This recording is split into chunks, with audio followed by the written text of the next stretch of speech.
Let's keep it rolling here on First Word. I'm James Rapien alongside Jacob Tissett, Marissa Contapelli. We are your morning sports show, Cincinnati, every single weekday, 7 to 11, right here on The Crown. And our first guest, clap it up, everybody.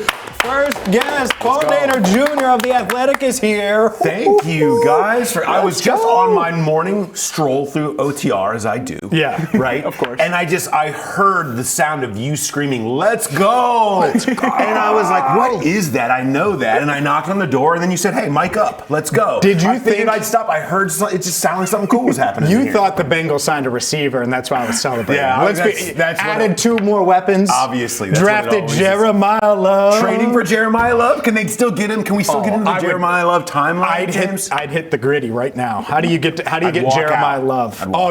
You love it. You'd love it because you'd be busy in LA in February. I'm just happy to be here on day. Well, congratulations to you guys, everybody here for this. This is a really awesome project. I'm happy that you allowed me to come in on day one. Yeah. I was gonna bring a show warming gift. A show warming gift. And I didn't execute it, and I feel bad about it. But I had an idea.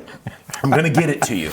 You know the old Sports Illustrated football phone? I'm sure you do. You remember Jacob this? doesn't. I do. Yeah. You remember it? Pick up the football phone. I'm going to get you guys a football phone that you can have put in the background wherever you need it. Okay. You can call me anytime you need to. Wow. Okay. Whenever I've said something you don't like, I've had a take that feels a little off, or you need me to calm him down. I'll be using that phone a lot. Calm me down. Hey, you can't give Jacob access to this. My gift to you. Wow. What I'm here to do. I want to make it better. It was Dehner either that Jr. or a plant, and I felt like that'd be better than a plant. The phone better than a plant because it does.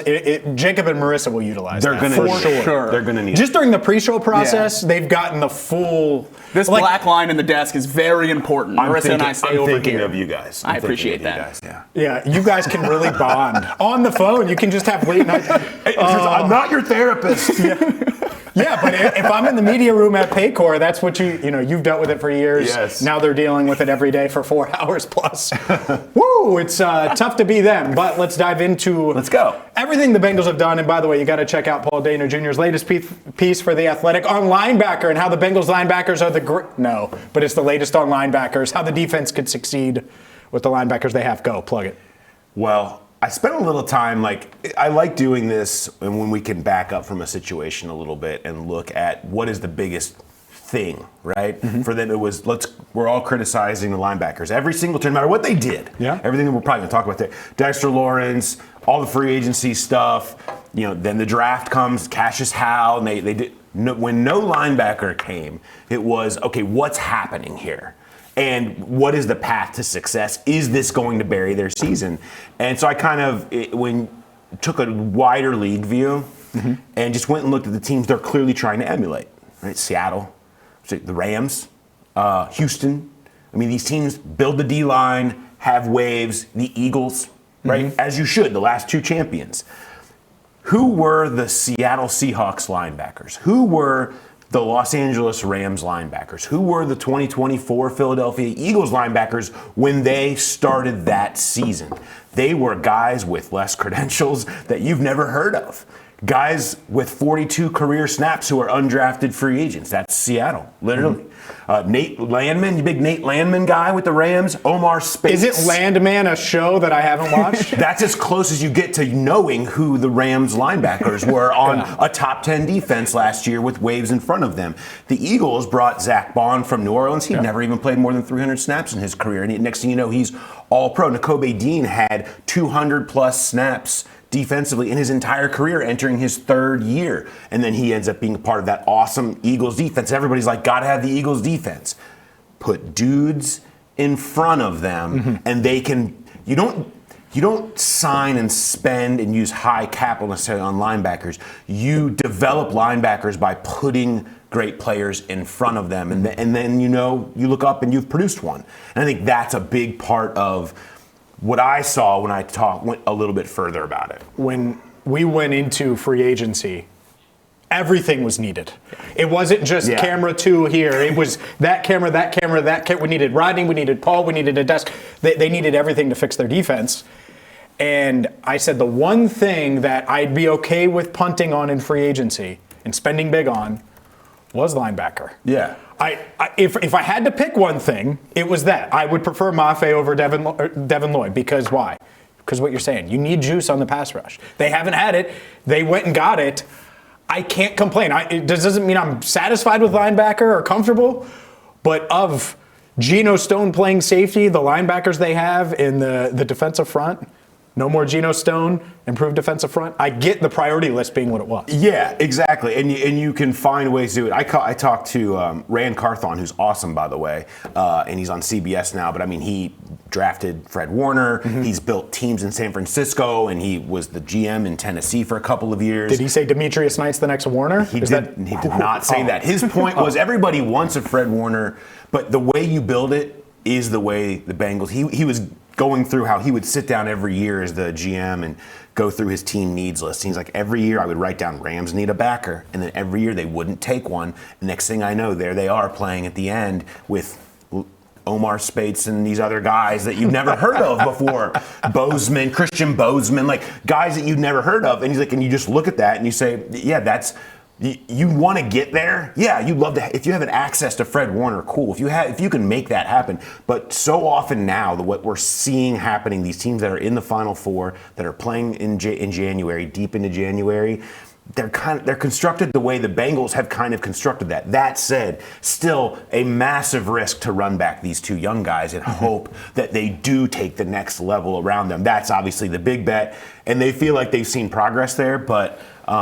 We may be looking back at this in mid-October and be like, man, maybe they got that wrong, but the Bengals certainly don't seem to think so. How much does the caliber of free agents the Bengals added to those other positions change this conversation? Because just adding to safety and defensive line wouldn't be enough, but when you do Brian Cook and Dexter Lawrence, I think it changes the conversation pretty drastically. Well, put stars and then you don't ask anybody else to be stars. Last year, they were asking Knight and Carter to be stars. They were asking Chris Jenkins and B.J. Hill and T.J. Slayton to be game changers. They're not. They're rotational players. Correct. Yeah. And if you put stars in front of them, now you love your rotational players.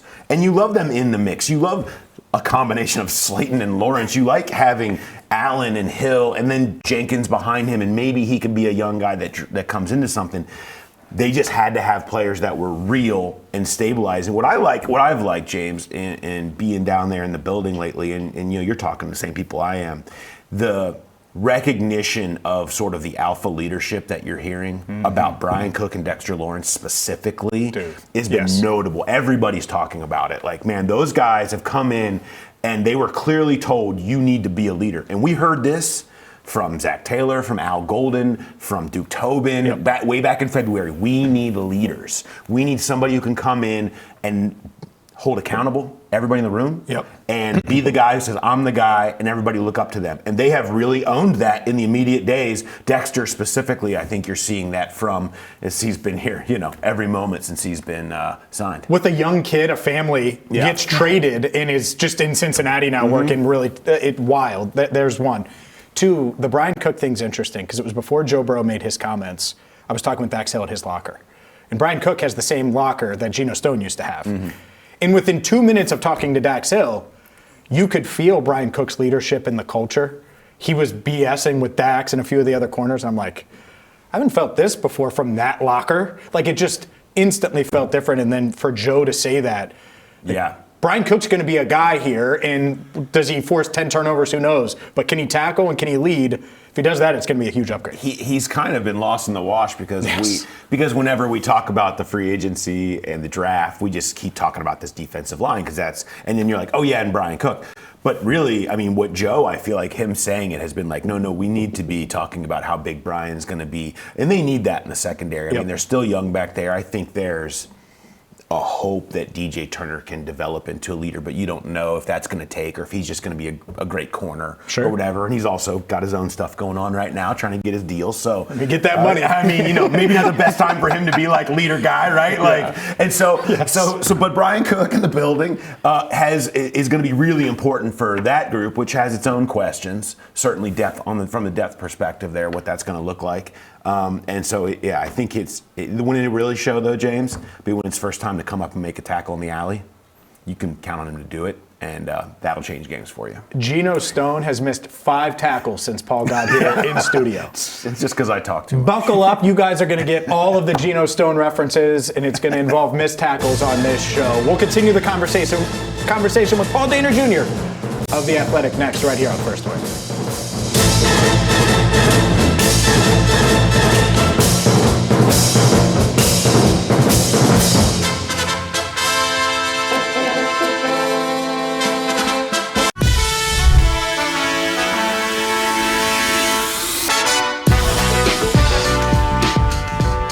First Word rolls on with our first guest in studio. Paul Dehner Jr. of The Athletic is here. I'm James Rapien alongside Jacob Tissett with you till 11 right here on The Crown. And let's dive into Joe Burrow and what Joe Burrow had to say. And my favorite thing that Joe Burrow had to say a couple of weeks ago when he talked was right at the end, when he randomly mentioned the Bengals touchdown record, which I wasn't even thinking he was close to, was clearly aware of it. And then when I said, hey, 47 to tie Andy at 204 touchdown passes ever, 48 to break it, he said, doable. Yeah. How doable is it? I mean, you know his stats. I mean, I can tell them to you, but the last 17 games he's played, Get it. doable. I mean, that's what Double it is. nickel, last 17. Yeah. Right. I mean, last 17 games he's played would be done. Yeah. Okay. So, yeah, I mean, that's the way he's played. I mean, look at, I love filtering. I use True Media a ton. I dive too far into the stats, but I love filtering out. It's amazing. Anytime you do plays where Joe Burrow, T. Higgins, and Jamar Chase are on the field together, and just look at how explosive it is. I added in clean pocket this year, and it's like 0.4 EPA per play anytime you have a clean pocket and the 3 of them on the field. Yep. Are they going to have a clean pocket more often this year? They hope. They think. Do they have all these pieces currently healthy? They do right now. If you have that, the numbers can be whatever you want the numbers to be. They set up to be Joe Burrow's career year, right? I mean, it's all these pieces in their prime. If you give them a line, yeah, it's doable. That's what MVP seasons look like, okay? So I think it's more than doable if he has the type of year that they think that is possible. Obviously, so much of the conversation around the Bengals this offseason has been about the defensive additions, and I feel like something flying under the radar, which is the only way Burrow can get to these milestones, is the offensive line. Bringing back all 5 for the first time in Burrow's career. How much does that affect the expectations for this offense going into this season? I mean, it's the one thing we haven't really seen. Right. I mean, we haven't really seen a year where he's just well protected all the time. And part of that is his style. No doubt. Like that's and we can talk a lot about what that looks like this year and what they'll maybe do more or less of, or what he'll do more or less of. But at the end of the day, like when you give him a clean pocket, he's going to sit back there and dice you up, and he's not going to suddenly start taking off. And I just feel like they're set up to do that. The question to me, James, and I'll throw it back to you because I have had issues with I'm concerned about the tackle depth. I felt like that might have been a higher need for me than linebacker, because I just feel like you are one Amarius Mims injury. I would put him as outside of the big 3, the one person that you can't see go down right now. On offense? I might say on the whole team. Over Dexter? Maybe over Dexter. We're talking about protecting Joe. No doubt. We're talking about protecting Joe. And it all ends. I don't want to see until I see anything different from Cody Ford. I don't want to see what I saw last year. I agree. They don't have a swing tackle answer. So Brian Parker is not.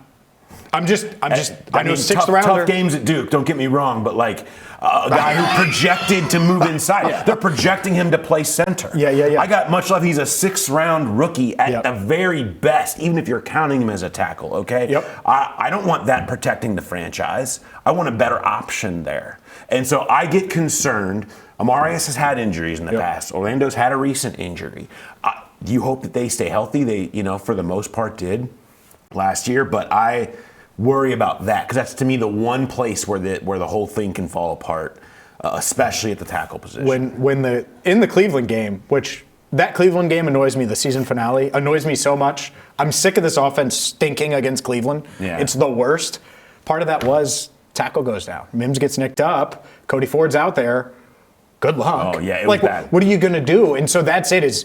Can Brian Parker be that? Is Jalen Rivers still in the mix for offense? Like, it's a tough They moved him to guard for a reason. And so what do you do? Yeah.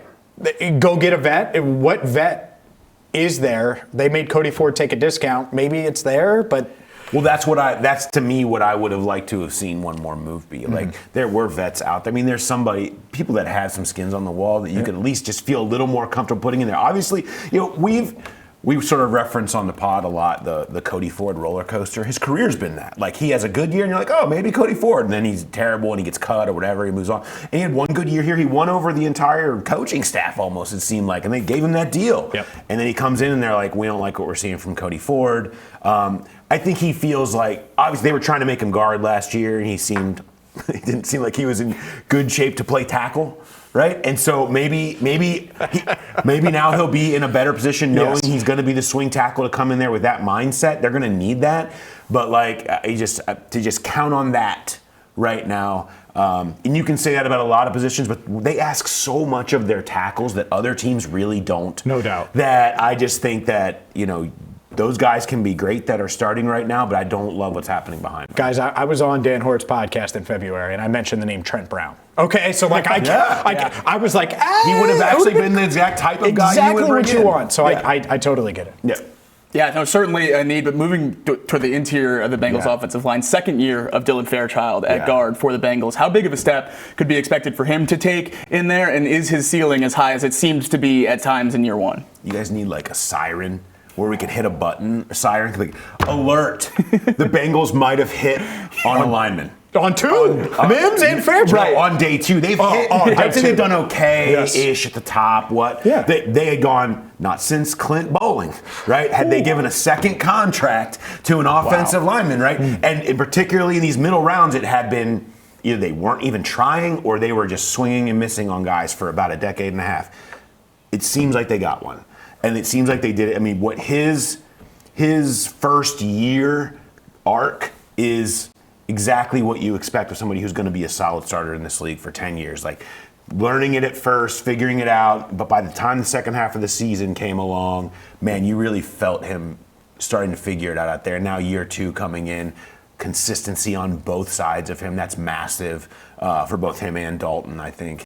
To have that, you have that, I just think he's going to be a really solid player this year, and you're not going to think about him twice. Yeah, and you have guys that Scott Peters can develop behind him. I think that's what's so fun. I bet Parker, Lou, Rivers, like it could be a pipeline, at least on the interior, that you feel good about, and we will certainly see how that plays out. He's Paul Dehner Jr. I haven't plugged the podcast yet. Check out The Growler. I don't know why I haven't done that until you said the podcast. I was like, oh my God, no. Check out The Growler wherever you get your podcast, obviously here on YouTube as well. Everyone give Paul a hand. First guest and first word history. Oh, to you guys. No, let's go. Congratulations to everybody. Thanks for joining us. It's awesome. Great stuff from Paul Dehner Jr. We'll continue the conversation. First word rolls on with you till 11 o'clock right here on The Crown.